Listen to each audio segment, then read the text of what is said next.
Remote Evil. Book 1. Chapter 6. A Perfect Crime, or Is It?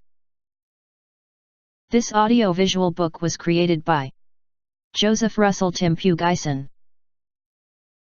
Cold sweat ran all over the body of Norman. He stayed fixed for a while, staring at his monitors. He did it. He had just shot a man. He had killed a man. It was easy to do. He positioned his drone on the adjacent garden of the driveway of Cherry. He made it rest to the ground, but he still made it continually work quietly. He had already calculated how to target Dan, especially in the head. He adjusted the angle of the gun in the drone upwards so it was facing the door of the driver's side of the car. With the drone resting on the ground and stationary, the shooting accuracy of the remotely controlled automatic gun of the drone was near perfect. Resting on the ground means there will be less recoil for the gun on the drone. It also means that Dan will not be able to notice the drone unless he really looks clearly in the dead of night at the garden grounds, which unfortunately for him he never does. It was easy. It was just point and click for Norman to kill Dan. It was just like watching a crime drama on television for Norman. He did not clearly see the dead person he killed. He did not see the horrifying appearance of a bloodied dead person full of bullet wounds. It was just like playing a video game for Norman. Except in this one, the people in the game actually dies. His drone proved to be a cold and efficient killer. He programmed it to immediately return to the van after shooting Dan.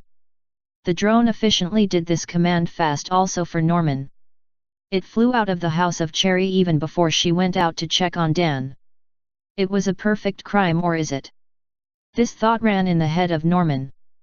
He panicked and almost did not wait for his drone to land inside his van. He did not even bother to shut down his many monitoring equipment. He just drove as fast as he can without attracting attention. He carefully looked in every direction of his route, trying to see if anyone was following him. He reached his neighborhood and started to drive slowly. He is still checking if anybody is following him. Besides checking if anybody was following him, he also drove slowly while checking if his neighbors could be looking at him from their windows. He reached the front of his house. While driving before, he noticed that there were lights open in some of the windows of his neighbors, but he did not see anyone looking out. He also did not see any vehicles driving by in his neighborhood. He looked out one more time around him to check if anybody was watching him. He did not see anyone. The electric gates of his house opened and he drove inside and into his garage, whose electric doors also opened to let him in. After going inside his house, he carefully checked his drone to see if there were any blood or other clues that could give him away to the police. He did not see any. But he still fully scrubbed his drone in case there were clues left behind which might implicate him to his crime.